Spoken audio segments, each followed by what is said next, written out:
All right, B. So I want to ask you about how does somebody find what they actually want in life? Like as far as success, everyone says they want success, but it means different things for different people. So, Yeah. Dan Fleischman travels a lot. He goes all over the place and he has a huge network and that's valuable to him.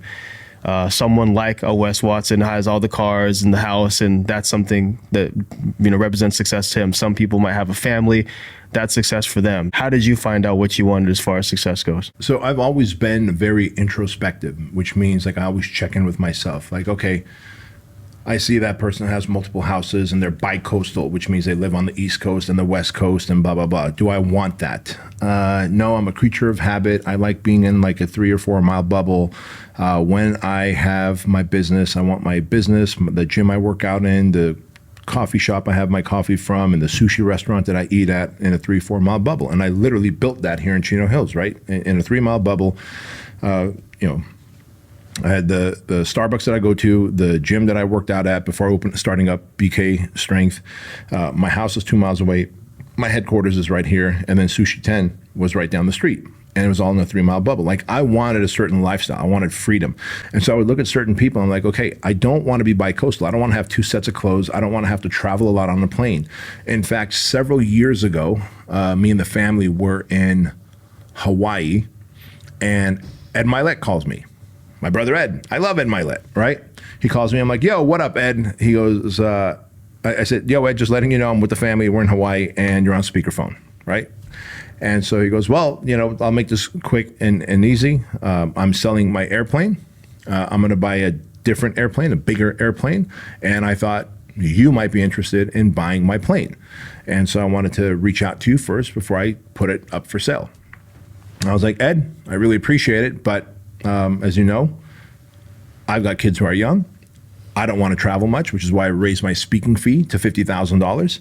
And so I want to travel less and not more. So I spent $3.5 million building out my own gym. This was when I just had built out BK Strength, right? I spent $3.5 million building out my own private gym that had a garage in the back for my cars, and then a gym where my kids who were minors could work out in, because the big box gyms don't allow, if you're 16 and under, they don't allow you to work out, which is stupid because both of my kids who were like, at the time they were like 10 and 8 years old, had better gym etiquette than most adults, like at a big box gym, like in terms of they know how to clean up their sweat, they know like how to work out properly, re-rack their weights and all that shit, where these knuckleheads in big box gyms don't. Nevertheless, the big box gyms wouldn't let people, young kids work out at their gym. So I was like, fuck it, I'll open up my own private gym, right? Because I had the building anyway, which is that building I had for a couple of years as empty building. And so I'm like, I'm gonna build my own gym. And Ed goes, you know what I love about you? He goes, you know exactly what you want from life. He goes, you spend about the cost of that airplane to build out your own private gym instead of buying a private jet. He goes, enjoy your vacation. Boom, hung up, right? And that was one of the greatest compliments that I'd ever gotten. He goes, you know what you want in life. And so to me, a private jet wasn't as valuable as a private gym where me and my family, my kids, can go work out at. And so I built what I defined as success. So access where me and my family can train, a place that we can live that's safe and have lots of property, so much money and freedom that no one is gonna tell us what to do, which is sovereignty. But the cars that I like, that I get to park in the back of my gym and look through the glass doors and see my favorite cars, that's what success looks like to me. To someone else, success might look like, building wells all over the world, right? And success also looks like to me, Shriners Children's Hospital. We donate 7 figures every year to Shriners Children's Hospital, Toys for Tots, and Compassion International. Like, I love donating to those 3 kid-based charities. That's part of success to me. Philanthropy, giving back. Someone else might be like, I don't give a shit about giving back. And cool, you don't have to. You don't have to. But the problem is when we look at someone and we go, I think I want that lifestyle.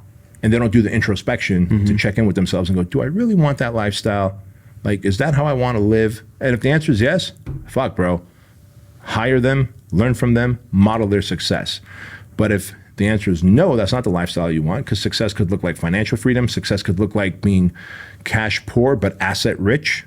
like having a lot of buildings and businesses and things that are making you money, but always being cash poor. Like my mentor, Jim Franco, taught me like, hey, in your 30s and 40s, be cash poor, asset rich. And that's what I did. That's what I did. And that's how I amassed all of my wealth, because if I had cash in the bank, one, it just evaporates. Number two, you're going to end up using it to buy something stupid. So I might as well buy properties and buildings and businesses that are going to be generating cash flow, so like I knew sovereignty and freedom was my thing. But when people don't define what success is to them, they go, well, on Instagram or YouTube, that looks like it's a cool life, and so I want to model that. Then they start running down that path trying to model that life, and ultimately realize when they get there, if they get there, that's not really the definition of success that I want. $1 gets donated to Shriners Children's Hospital with every purchase. I fucked that one up. Learn about the Keuilian Wellness Shot. Listen, I used to take vitamin D. I used to take vitamin C, paprika. The Keuilian Wellness Shot. Look, I used to take paprika. I can't say paprika. Who the fuck takes paprika? You care about your hydration. You want to stay.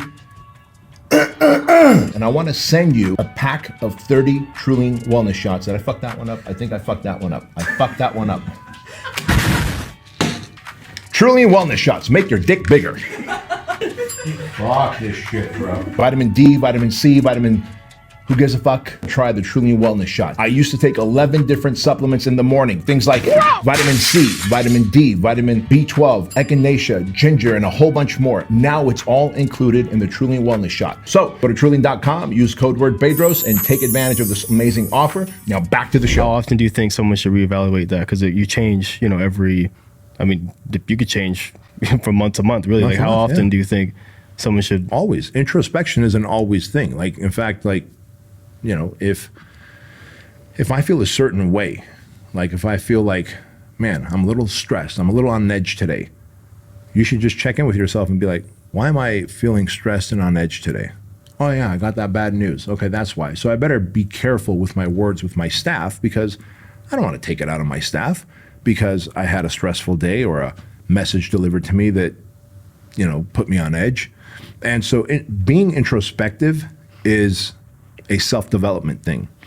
And so if you're constantly checking in with yourself and going, what is, like a lot of people during the pandemic in 2020 realized, you know what, success actually looks like not being under the thumb of the government, right? So they were like, you know what, my wife has a job, I have a job, like, regular wage workers, they have a 9-to-5 job, but they're like, we're going to cut corners.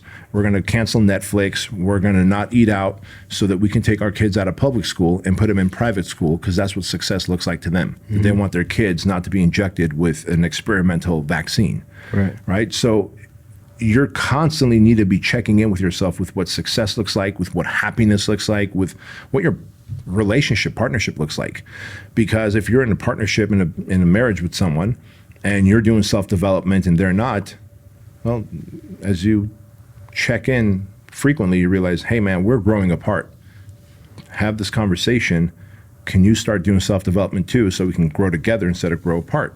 Right. Otherwise, they end up growing apart, and then they end up arguing and divorcing, and no one realized that one was stagnant and the other one was growing, and that gap between them is what created the wedge and the divorce. Right. So introspection, checking in with self regularly, is massively important, because times, the economy, age, wisdom, personal growth, or just something that happens in your family could all of a sudden, like my mom died of Alzheimer's. And when she got dementia 7-8 years ago, I realized, to me, success looks like giving my mom and dad the freedom to be able to live in their house and having a Armenian caretaker, and they're taking care of them. Right? And so someone might be like, well, that doesn't resonate with me because my parents are fine. Cool, then you don't have to worry about that. Mm-hmm. And so just like when you're introspective, you can look inside instead of looking externally and going, ooh, Leighton drives this kind of car and he makes this kind of videos and he talks like that, and I think that's what's, like, I like that, and so that's what success looks like. And you start kind of contorting your identity to look more like Leighton and act like Leighton, but you're like, that's not me. I feel like I'm almost being a character, a false identity, right? Exactly, yeah. Yeah. It all makes sense, and you got to be introspective and look in the mirror and be like, okay, well, what is it that I really want? You know, I don't want to follow exactly this person's, you know, their profile or their whatever their model of success is.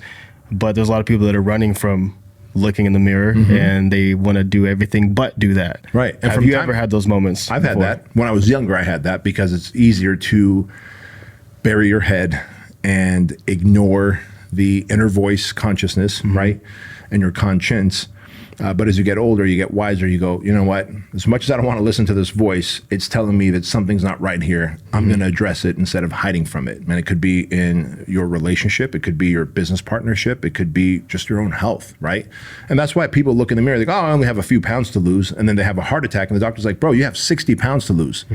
But they kept lying to themselves and going, I only have a few pounds to lose. I've got an average body. No, you don't. You look average because you're a fat fuck like everyone else, but there's nothing average about them otherwise. And so the important thing is to look at the signs, because when you are ignoring, avoiding introspection, when you are escaping from it, it's because you don't want to face it. You don't want to have that tough conversation because you know it might lead to a divorce. It might lead to a breaking up of a business partnership. It might lead to you having to put the ding dongs down and actually start working out and eating right. You're going to feel something when you're incongruent.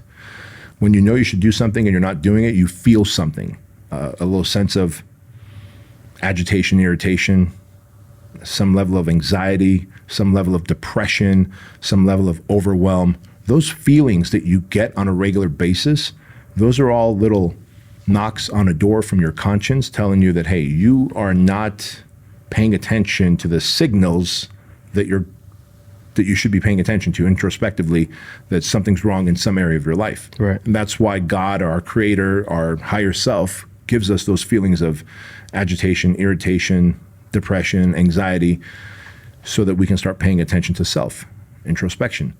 And so if you're at least smart enough to go, all right, I'm always going to pay attention to any of these signals, so that when you find yourself avoiding something, you go, uh-oh, I'm feeling anxious, I'm feeling a little depressed, I'm feeling a little agitation.